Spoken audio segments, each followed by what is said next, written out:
नमस्कार विद्यार्थी मित्रांनो, शौर्य करियर अकॅडमी मध्ये आपल्या सर्वांचे मनपूर्वक स्वागत। मी आहे प्राध्यापक गणपत उगडे। चला तर मित्रांनो, तुम्ही सर्वजण पोलीस भरती त्याचबरोबर वनरक्षकाची तयारी करत आहात आणि या परीक्षेमध्ये यशस्वी होण्यासाठी मराठी व्याकरण हा निर्णायक विषय आहे। त्यातीलच आज आपण या ठिकाणी मराठी व्याकरणातील मग पोलीस भरती असेल अथवा वनरक्षक असेल, तलाठी असेल, सरळ सेवा भरती असेल, या सर्वच परीक्षेसाठी उपयुक्त जे काही प्रश्न उत्तरांचा जो महासंग्राम आहे त्या संदर्भात आपण या ठिकाणी या प्रश्नांची सखोल चर्चा विश्लेषण करणार आहोत। चला, भाग 1 मध्ये आपण काही प्रश्न त्यांची शहानिशा, त्यांची काठिण्य पातळी जी आहे त्या काठिण्य पातळीचा आपण विचार करणार आहोत। हा विचार करत असताना इथं तुम्हाला लक्षात घ्यायचं आहे, पहा पहिला प्रश्न आहे, खालीलपैकी कोणता वर्ण श्वास व्यंजन नाही? श्वास व्यंजन नाही। आता व्यंजनांच्या संदर्भात विचार करत असताना व्यंजनांचे तुम्हाला माहिती आहे 7 प्रकार। मग त्यामध्ये कठोर व्यंजने, मृदू व्यंजने, अनुनासिके, अर्धस्वर, उष्मे, महाप्राण, बरोबर आहे ना। मग याचा विचार करत असताना इथं तुम्हाला कल्पना आहे क च ट त प, क ख ग घ हा वाङ्मयाचा ड, च छ ज झ हा न, ट ठ ड ढ हा न, त थ त थ, त थ द थ हा न, प फ ब भ आणि हा म। मग याचा जर विचार वगैरे केला तर आपण काय पाहतोय, श्वास म्हटलेला आहे। आता श्वास व्यंजनाच्या संदर्भात विचार करत असताना इथं जर पाहिलं तर हा जो काय पहिला घटक वगैरे आहे याला म्हणायचं कठोर व्यंजने, कठोर। आता या कठोर व्यंजनांनाच काय म्हटलं जातं रे, तर याला म्हटलं जातं श्वास व्यंजन। आता दुसरा जो काही भाग आहे या दुसऱ्या भागाचा जर विचार केला, दुसरी जोडी या गटामध्ये, तर ही आहे मृदू व्यंजनांची, म्हणजेच याला म्हणायचं नाद व्यंजने। आता हे काय म्हटलेलं आहे इथं, श्वास म्हटलेलं आहे, श्वास। आता श्वासाच्या संदर्भात विचार करत असताना श्वास व्यंजन नाही, नाशिक ग्रामीण पोलीस 2024 मध्ये विचारलेला प्रश्न आहे। मग आता क ख तर आहे, च छ पण आहे, त थ पण आहे, आणि मग काय नाही रे इथं, द आणि ध। आता द आणि ध कुठे येतोय, हे मृदू मध्ये येतंय, म्हणजे नाहीत असं म्हटलेलं आहे। तर याचं उत्तर आहे 3। ही बाकीची उत्तरं कशी आहेत रे, चुकीची आहेत, बरोबर आहे। म्हणजे आता तुम्हाला लक्षात येतंय की या ठिकाणी इथं याचं जे काही उत्तर आहे, खालीलपैकी कोणता वर्ण श्वास व्यंजन नाही। नेहमी प्रश्न पाहताना प्रश्न नेमका काय विचारलेला आहे, नाही, सत्य, असत्य, योग्य, अयोग्य, हे प्रथमतः पाहणं गरजेचं आहे। मग इथं उत्तर काय सापडलं तुम्हाला, द आणि ध, म्हणजे नाशिक ग्रामीण पोलीस मध्ये हा 2024 ला विचारलेला प्रश्न होता। ठीक आहे, याचं उत्तर आलं तुम्हाला। आता पुढे जाऊया। विद्यार्थी अभ्यास करतो, वाक्याचा प्रयोग ओळखा। वर्धा पोलीस 2024 मध्ये हा विचारलेला प्रश्न आहे। काय, विद्यार्थी अभ्यास करतो। आता विद्यार्थी अभ्यास करतो काय असावं रे उत्तर, अंदाजे सकर्मक कर्तरी, आकर्मक कर्ते, प्रदान करतो कर्मणी आणि कर्मणी प्रयोग। तर सगळ्यात पहिल्यांदा तुम्हाला क्रियापदेकडे जायचं। मूळ धातू काय आहे, कर। मूळ धातू काय आहे, कर। आता कर म्हटल्यानंतर करणारा कोण, विद्यार्थी। विद्यार्थी कोण झाला वाक्यातला, कर्ता। केलेला काय आहे, अभ्यास। अभ्यास काय झालं, कर्म। कर्त्याची आणि कर्माची क्रिया कोणी पूर्ण केली रे, क्रियापदाने पूर्ण केली। कोणी पूर्ण केली, क्रियापदाने। मग आता करतो, विद्यार्थी अभ्यास करतो। इथं पहा, सीता अभ्यास करते आणि मुले अभ्यास करतात। वाक्यामध्ये कर्त्याच्या लिंग वचन पुरुषानुसार क्रियापद बदलत असेल तर त्या प्रयोगाला कर्तरी प्रयोग असे म्हणतात। मग विद्यार्थी हा प्रथमा विभक्तीत आहे। कोणत्या विभक्तीत आहे, प्रथमा, म्हणजेच कर्त्याला कोणताही विभक्ती प्रत्यय नाही, पण केलेला काय आहे रे, अभ्यास। केलेला अभ्यास, म्हणून या वाक्यामध्ये कर्म आहे तर याला म्हणायचं सकर्मक कर्तरी प्रयोग। वाक्यामध्ये कर्त्याच्या लिंग वचन पुरुषानुसार जर क्रियापद बदलत असेल तर त्या प्रयोगाला सकर्मक, त्या प्रयोगाला कर्तरी प्रयोग म्हणतात। आणि कर्तरी प्रयोगाच्या वाक्यामध्ये जर कर्म असेल तर त्याला सकर्मक आणि कर्म नसेल तर त्याला काय म्हटलं जातं, आकर्मक. हे तुम्हाला समजून घेणं गरजेचं आहे. मग याच्यामध्ये तुमचं उत्तर काय आलं पहा, नीट उत्तर काय आलं रे उत्तर, तर उत्तर आलं या ठिकाणी हे सकर्मक. ही बाकीची उत्तरं कशी आहे तुमची, चूक आहेत. ओके, चला पुढे जाऊया. पुढे पहा, नांदी होणे यात समानार्थी शब्द काय, नांदी होणे. डू यू नो अंडरस्टैंड नांदी का मतलब क्या होता है, तर नाटकाच्या सुरुवातीला असते नांदी. नाटकाच्या सुरुवातीला असते नांदी. पहिली बेल होते, दुसरी बेल होते, तिसरी बेल झाल्यानंतर नाटक सुरू होतं. तर नांदी होणे याला हा SRPF गट क्रमांक 16 ला 2024 मधला प्रश्न आहे. तर नांदी होणे, चतुर्भुज होणे म्हणजे लग्न होणे, चारी मुंड्या चित करणे म्हणजे पराभव करणे, निंदा करणे निंदा नालस्ती, शुभारंभ होणे. नाटकाचा ज्यावेळेस प्रारंभ होतो, नाटकाला ज्यावेळेस सुरुवात होते त्यावेळेस त्याला म्हणायचं नांदी. नाटकाच्या प्रारंभी परमेश्वराविषयी गायलेले जे गुणगान आहे त्याला नांदी म्हणतात. आणि म्हणून इथं उत्तर आहे शुभारंभ. पहा, असे प्रश्न, अशी उत्तरं. परीक्षेला कसे प्रश्न विचारले जातात, विचारपूर्वक. बऱ्याच जणांना हेही माहीत नसतं, वरवरचा अभ्यास करून फायदा नसतो. त्यासाठी तुम्हाला बेसिक नॉलेज असणं गरजेचं आहे. मी लगेच तुम्हाला सांगितलं नांदी. नाटकाच्या सुरुवातीला परमेश्वराविषयी गायलेलं गुणगान म्हणजे नांदी. नांदी करायची म्हणजे काय करायचं, त्याचा शुभारंभ करायचा. ओके, पुढे, शेतकऱ्याने कोयत्याने लांडगा मारला. आता हा काय, ठाणे ग्रामीण पोलीस 2021 ला विचारलेला प्रश्न आहे. आता कोयत्याने याची विभक्ती ओळखायची, विभक्ती. आता विभक्तीचे प्रत्यय तुम्हाला पाठ पाहिजे. प्रथमा विभक्ती प्रत्यय नाही, द्वितीया सलाते सलानाते, तृतीया नेसी निशीही, चतुर्थी सलाते सलानाते, पंचमी उन्हून, षष्ठी चाचीचे चेचाची, षष्ठी चाचीचे चेचाची, सप्तमी तया, संबोधन एक वचनात प्रत्यय नाही, अनेक वचनामध्ये नो. बरोबर. आणि म्हणून इथं तुम्हाला लक्षात घ्यायचं आहे की शेतकऱ्याने कोयत्याने लांडगा मारला. कोयत्याने, ने. मग आता ने म्हटल्यानंतर ने एसी निसी इही, म्हणून हे पर्याय बाकीचे कसे आहे, चुकीचे आहे. पंचमीचे प्रत्यय काय आहे, हुन तून आहे, हुन आणि तून आहे. प्रथमा प्रत्यय नाही, प्रथमेला प्रत्यय नाही. सप्तमी तया, सप्तमीचे प्रत्यय आहे तई आ. आणि इथं आहे ने एसी. तृतीयेचे प्रत्यय आहे. तृतीयेचे प्रत्यय काय आहेत रे, तृतीयेचे प्रत्यय तुम्हाला लक्षात घ्यायचे आहे. ने ए सी, अनेक वचनामध्ये नी सी ई ही, कोयत्याने तृतीया. येतंय लक्षात, बरोबर आहे. ओके, चला पुढे जाऊया. पहा, कैकेयीला दशरथाने 2 वर दिले. भंडारा पोलीस 2021 चा प्रश्न आहे. कैकेयीने दशरथाला 2 वर दिले. वर दिले याचा अर्थ काय दिलं रे, वचन दिलं. वचन किंवा त्या ठिकाणी आशीर्वाद म्हटलं तरी चालेल, वचन दिलं. आता वचन दिलं, कैकेयीने दशरथाला 2 वर दिले.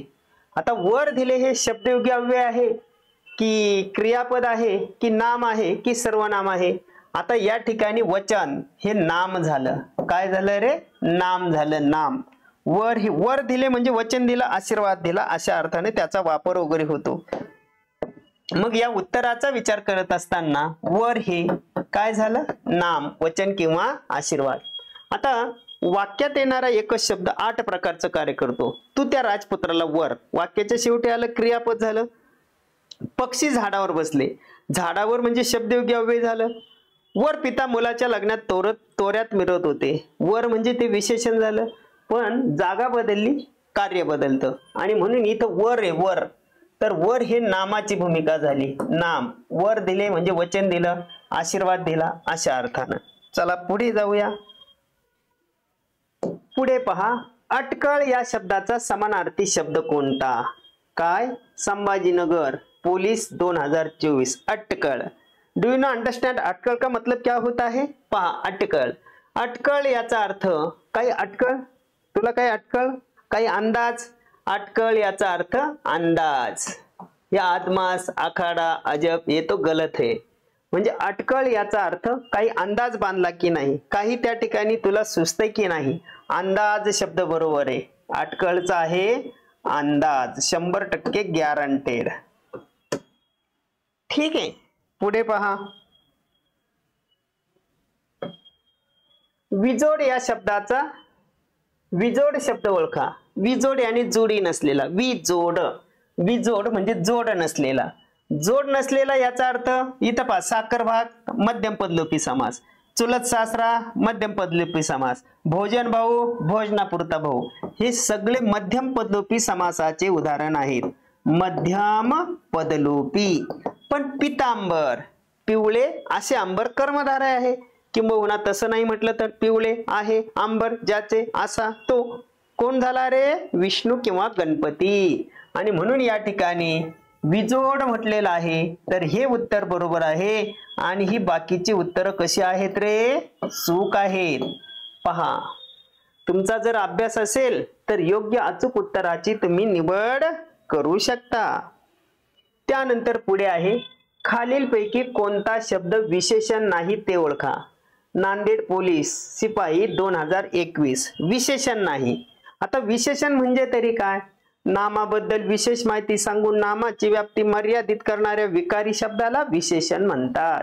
मग याचा जर विचार वगैरे केला तर काय? साखर गोड असते, कारलं कडू असतं. त्याच्यानंतर 10 टोप्या.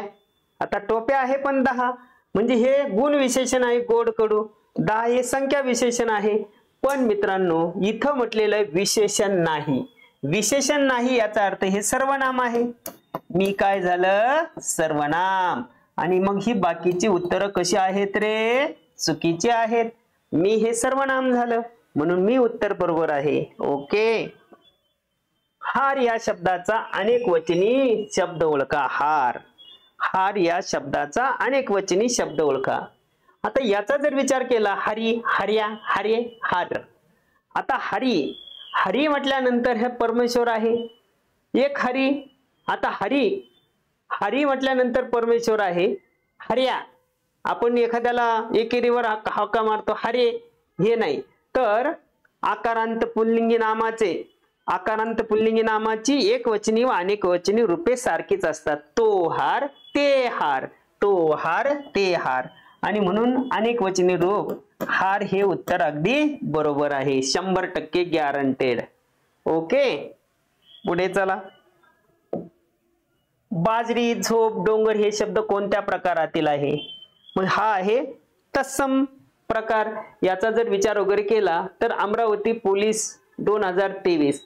आता तत्सम आहे, तद्भव आहे, देशी आहे की परभाषी आहे? बाजरी, झोप, डोंगर, हाड, झाड, रेडा, बोका, ढेकून, पिसवा. आता हे सगळे काय आहे? तर हे परभाषी आहे का? नाही. तत्सम आहे का? नाही. गुजराती आहे का? नाही. हे आहे देशी. मग परभाषी शब्द बटाटा, कोबी, हापूस, अर्ज, पेशवा, गुन्हेगार. बरोबर आहे ना? मग फारसी, मग पोर्तुगीज असतील, फारसी असतील, इंग्रजी असतील, अरबी असतील. नंतर तत्सम संस्कृत भाषेतून मराठी भाषेमध्ये जसेच्या तसे आले त्याला तत्सम. जसं कवी, मधु, गुरु, पिता, पुत्र, कन्या. त्यानंतर आहे गुजराती. गुजरातीमध्ये रिकाम टेकडा, दादर, घी, डांगर, भिसी, छोकरा, छोकरी, चोपड्या, चोपडे म्हणजे हे गुजराती आहे. तर इथं देशी उत्तर अगदी बरोबर आहे. ठीक आहे, देशी देशी. गावठी, चपटी, 90 देशी उत्तर बरोबर आहे. ठीक आहे, पुढे पहा. पुढील म्हणीत योग्य शब्द भरा. म्हणजे म्हणीवरती 100% परीक्षेला प्रश्न विचारले जातात. आता इथं काय प्रश्न दिलेला आहे पहा. आंधळे दळते नि कुत्रे पीठ खाते. कुत्रे पीठ खाते, मांस खाते, पोळी खाते, ये तो गलत है. आंधळे दळते आणि कुत्र पीठ खाते. एकाने राबराब राबायचं आणि दुसऱ्याने मात्र त्याचा फायदा उठवायचा. बरोबर आहे ना? याला म्हणायचं आंधळे दळते आणि कुत्रे पीठ खाते. पीठ. ठीक है, चलो आगे बढ़ेंगे. पक्षी झाडावर बसतो या वाक्यातील शब्दयोग्य अव्यय ओळखा. आता झाडावर मूळ शब्द काय आहे रे? झाड. त्याला जोडून काय आलाय? वर.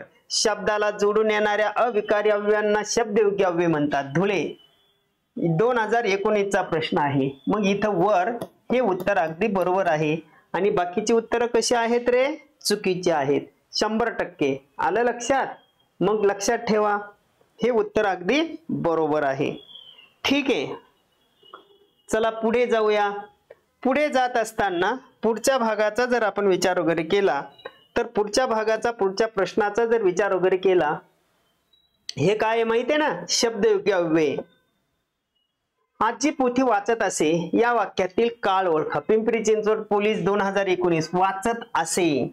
काळाचे प्रश्न विचारणं ओळखणं अतिशय सोपं आहे. वाक्यामध्ये क्रिया करणारा जो कोणी कर्ता असतो त्या कर्त्याची वर्तमानातील नेहमीची सवय असेल रीती वर्तमान त असतोची भाषा येते. वाक्यामध्ये क्रिया करणारा जो कोणी कर्ता आहे त्याची भूतकाळातील नेहमीची सवय असेल त असे किंवा असो. मी दर सुट्टीला मामाच्या गावाला जात असे. आजची पोथी वाचत असे. वाचत असे म्हटल्यानंतर हा असे किंवा असो हा रीती भूतकाळ आहे. ओके. रीती वर्तमानामध्ये काय भाषा येते रे? मी खात असतो, जात असतो, बसत असतो, उठत असतो. रीती भविष्यामध्ये त येईल किंवा येईनची भाषा येते. मी खात जाईल, पाहत जाईल, बसत जाईल, उठत जाईल. त येईल किंवा येईन ही येईल किंवा येईनची भाषा येते. आणि रीती भूतकाळामध्ये त असे किंवा असेची भाषा येते क्रियापदाच्या शेवटी. आणि पूर्ण भूतकाळामध्ये लेला होता, तो पिलेला होता, लिंबू पाणी वगैरे, बरोबर आहे ना? लेला होता अशी भाषा येते. आणि म्हणून या सर्वाचा सारासार विचार करत असताना हा भूतकाळ आहे. ही बाकीची उत्तरं कशी आहेत रे? चुकीची आहेत. ओके, पुढे जाऊया. खालीलपैकी पूर्णाभ्यस्त शब्द कोणता? पूर्णाभ्यस्त हे शब्द सिद्धीचे प्रकार आहेत. पूर्णाभ्यस्त का मतलब क्या होता है? पूर्णाभ्यस्त म्हणजे तरी काय? तर पूर्णाभ्यस्त म्हणजे पहिल्या शब्दाची जशीच्या तशी पुनरावृत्ती होते. चला चला भरभर, चला भरभर भरभर भरभर भरभर भरभर, या या या या या, बसा बसा बसा बसा बसा, पळा पळा पळा पळा पळा पळा पळा पळा. मराठी भाषेमध्ये असे काही शब्द आहेत की पहिल्या शब्दाची जशीच्या तशी पुनरावृत्ती होते. आता इथं काय म्हटलेलं? पूर्णाभ्यस्त. आता लुटू लुटू आवाजाची निर्मिती आहे, म्हणजे हे चुकीचं आहे. तुरु तुरु आवाजाची निर्मिती ध्वनिवाचक आहे. नंतर चुटू चुटू आवाजाची निर्मिती आहे, पण हळूहळू मात्र आवाजाची निर्मिती नाही. पहिल्या शब्दाची जशीच्या तशी पुनरावृत्ती झाली आणि म्हणून याला म्हटलं जातं, काय म्हटलं जातं रे? तर इथं म्हटलं जातंय, तुम्हाला लक्षात घ्यायचं आहे की हळूहळू शब्द योग्य आहे. पुढे जर पाहिलं तर विभक्ती कशावरून ओळखली जाते? प्रश्न पहा काय विचारलं तो. विभक्ती कशावरून ओळखली जाते? मग वाक्यानुसार, प्रत्ययावरून, लिंगानुसार, वचनानुसार. तर मित्रांनो इथं तुम्हाला माहिती आहे की इथं विभक्तीचे प्रत्यय वगैरे असतात. विभक्ती ही प्रत्ययावरून ओळखली जाते. जसं प्रथम विभक्ती प्रत्यय नाही, प्रत्यय नाही. द्वितीया सलाते सलानाते. तृतीया ने एसी निसी इही. चतुर्थी सलाते सलानाते. पंचमी उन्हुंतून उन्हुंतून. षष्ठी चाचीचे चेचाची झाजीचे झेजाची. सप्तमी तय्या तय्या. संबोधन एक वचनात प्रत्यय नाही, अनेक वचनामध्ये नो. हे तुम्हाला माहित असणं गरजेचं आहे. ओके, चला पुढे जाऊया. आता पुढे जात असताना इथं पहा पुढचा प्रश्न. गवळी धार काढतो या वाक्यातील क्रियापद ओळखा. गवळी काढणारा कोण आहे? गवळी. काढलेली काय आहे? धार. आता काढतो म्हटल्यानंतर हे 2000 अकोला 2021 चा प्रश्न आहे. गवळी धार काढतो. मूळ धातू काढ, काढणारा गवळी. गवळी कोण झाला रे? कर्ता. आणि काढलेली काय आहे? धार. धार काय झालं? कर्म. आणि कर्त्याची आणि कर्माची क्रिया कोणी पूर्ण केली रे? क्रियापदाने. म्हणजे या ठिकाणी हे सकर्मक क्रियापद आहे आणि ही बाकीची उत्तर चूक आहे. वाक्यामध्ये कर्म असेल तर सकर्मक, कर्म नसेल तर आकर्मक. ओके, हे तुम्हाला माहित असणं गरजेचं आहे.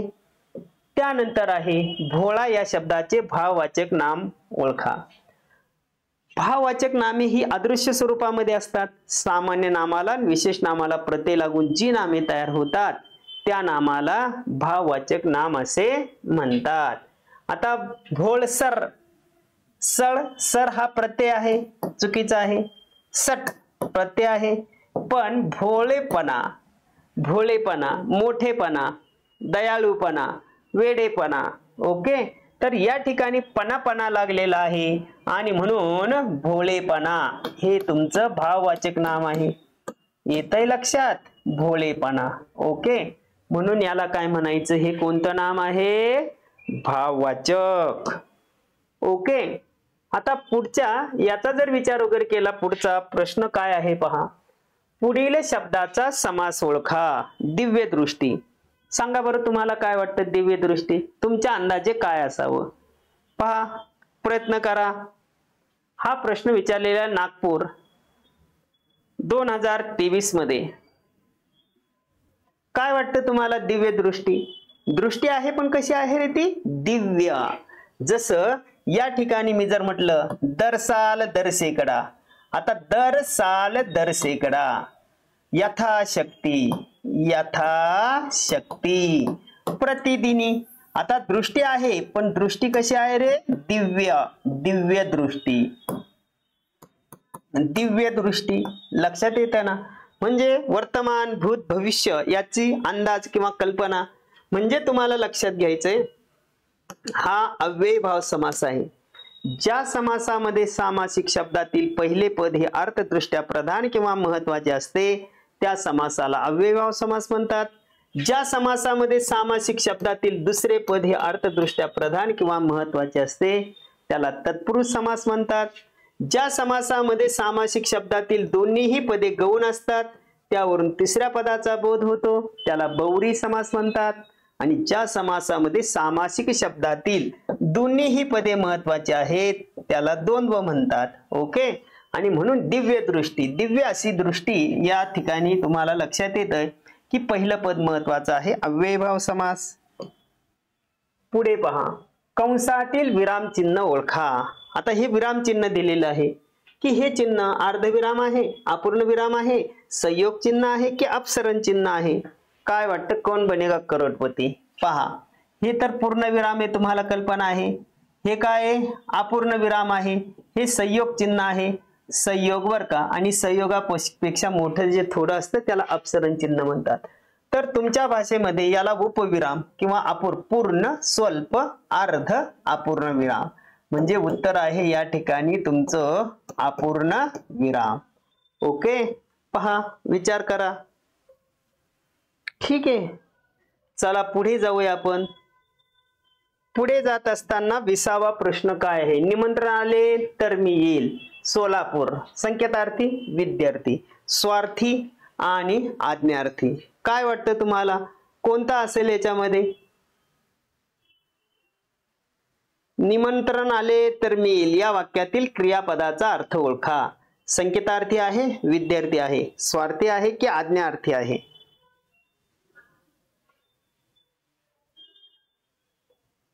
बोला.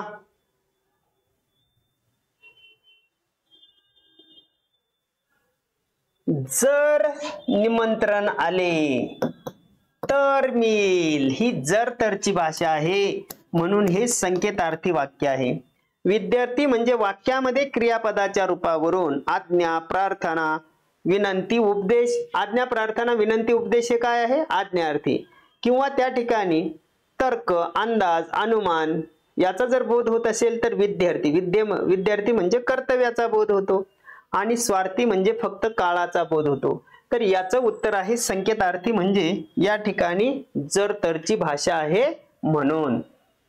ठीक आहे, आता पहा, योग्य जोडी ओळखा. फुलझाडांचा योग्य जोडी ओळखा. फुलझाडांचा ताटवा, द्राक्षाचा कळप, पक्ष्यांचा घोष, हरणांचा थवा. पहा, आता काय असतं रे?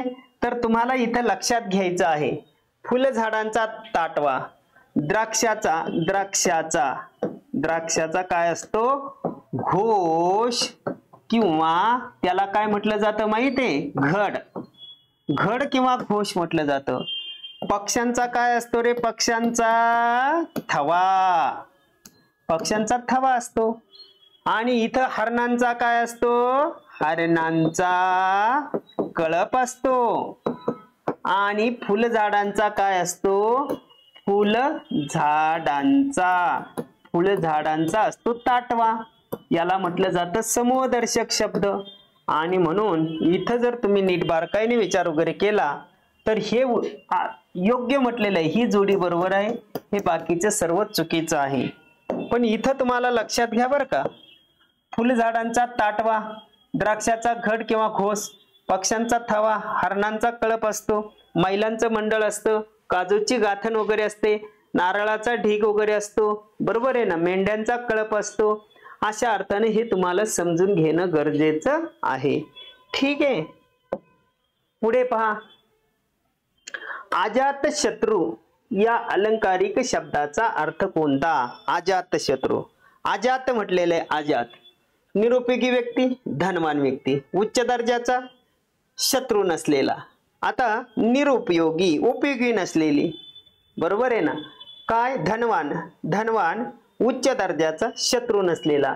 तर अजातशत्रू याचा अर्थ काय होतो?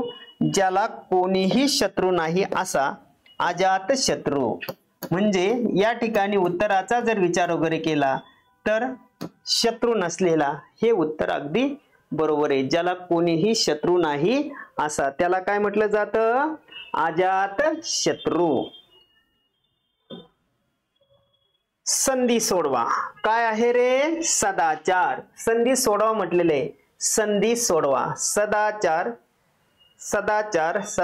आता इथं नजर चुकीने टाईप राहिलेला आहे हा. तर संधी सोडवा याचा अर्थ इथं प्रश्न असा पाहिजे होता की सदाचार. इथं मी लिहितो बरं का, इथं प्रश्न असा पाहिजे होता, सदाचार या शब्दाचा योग्य संधी विग्रह ओळखा. योग्य संधी विग्रह ओळखा. अशा प्रकारचा हा प्रश्न आहे. या प्रश्नाचा जर विचार वगैरे केला तर या प्रश्नाचा विचार करत असताना इथं तुम्हाला लक्षात घ्यायचंय सदाचार. आता सदाचार म्हटल्यानंतर याचा विग्रह करत असताना कसा होईल रे विग्रह? म्हणजे फोड सत अधिक आचार बरोबर सदाचार. संधियुक्त शब्दाचा विग्रह केल्यानंतर परस्पर जवळ एकत्रित येणाऱ्या दोन शब्दांना एकत्र जोडणे किंवा सांधणे याला संधी असे म्हणतात. मग परस्पर जवळ एकत्रित येणारे दोन वर्ण कोणत्या प्रकारचे आहेत? स्वर आहेत, व्यंजन आहेत की विसर्ग आहेत? यावरून संधीचे तीन प्रकार पडतात. परस्पर जवळ एकत्रित येणारे दोन्ही वर्ण स्वर असतील तर स्वर संधी, पहिला वर्ण हा व्यंजनच असतो व्यंजन संधी, आणि परस्पर जवळ एकत्रित येणाऱ्या दोन वर्णांपैकी पहिला वर्ण हा विसर्गच असतो आणि दुसरा वर्ण स्वर किंवा व्यंजन असतो त्याला म्हटलं जातं व्यंजन संधी. मग आता इथं पहा, इथं तुम्हाला लक्षात घ्यायचंय ते म्हणजे असं की त हे व्यंजन आहे आणि आ हा स्वर आहे. मग व्यंजन अधिक स्वर किंवा व्यंजन बरोबर व्यंजन संधी, आणि मग इथं सत अधिक आचार बरोबर सदाचार. हे उत्तर बरोबर आहे आणि ही बाकीची उत्तर चूक आहे. पुण्याचा प्रश्न होता 2024चा. ठीक आहे. त्रिशंकू म्हणजे काय? तर त्रिशंकू याचा अर्थ असा की उदाहरणार्थ असं गृहीत धरा की हा एक पक्ष आहे. उदाहरणार्थ आपण असं नाव देऊ, आपल्याला माहितच आहे की काही राष्ट्रीय पक्ष वगैरे आहेत. समजा आपण म्हटलं हे बीजेपी आहे, काय हरकत नाही बीजेपी. आणि या ठिकाणी हा दुसरा जो काही पक्ष आहे समजा आपण म्हणूया शिवसेना आहे असं गृहीत धरू, कारण राष्ट्रीय पक्ष आहे शिवसेना. पहा बरं का आता, किंवा काँग्रेस घ्या, आपल्याला काय फरक पडतो? काँग्रेस. आता याचा जर विचार वगैरे केला तर तुम्हाला लक्षात येईल की समजा असं गृहीत धरा की इथं बीजेपीचे काय दोन आमदार आले किंवा खासदार आले, हे पहा दोन, आणि यांचे देखील काय आले? दोनच आले, आणि एक आला शिवसेनेचा शिवसेना. आता पहा बरं का काय झालं, बीजेपीचे दोन आणि काँग्रेसचे दोन आणि शिवसेनेचा फक्त एकच आला.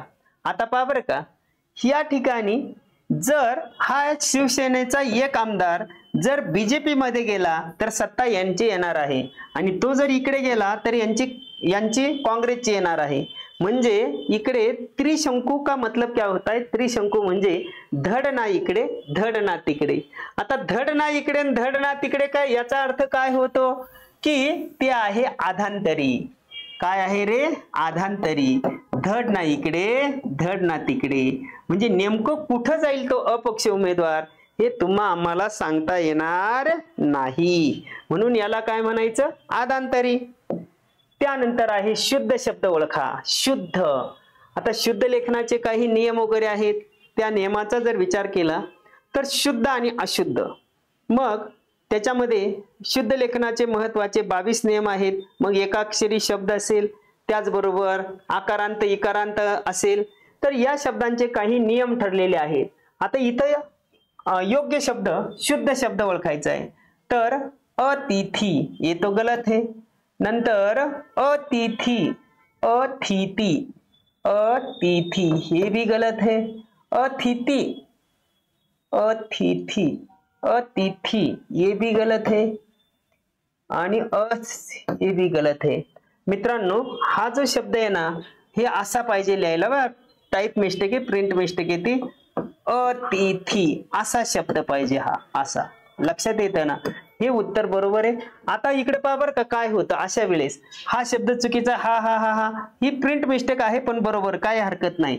परंतु असे प्रश्न हॅश केले जातात. म्हणजे हे जे प्रश्न आहे हे प्रश्न असे कमी केले जातात. लक्षात येतं ना? म्हणजे या ठिकाणी तुमच्या लक्षात येतं की इथं एकही उत्तर नाही, म्हणजे असे प्रश्न हे कमी केले जातात. ओके, ठीक आहे, काही हरकत नाही. तर अशा पद्धतीने मित्रांनो, इथं जर तुम्ही बारकाईने अभ्यास केला तर एकंदरीतच तुमच्या लक्षात येईल काय की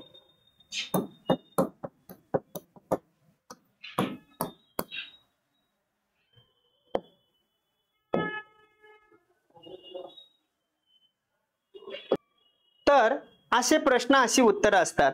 तर अशाच प्रकारचे संभाव्य जे काही प्रश्न वगैरे आहेत ते प्रश्न घेऊन पुन्हा भेटूया पुढील भागामध्ये. आजचा हा भाग जर तुम्हाला आवडला असेल तर जरूर एक लाईक करा, शेअर करा, बेल आयकॉनला प्रेस करा. धन्यवाद. Happy thoughts. Take care. Thank you.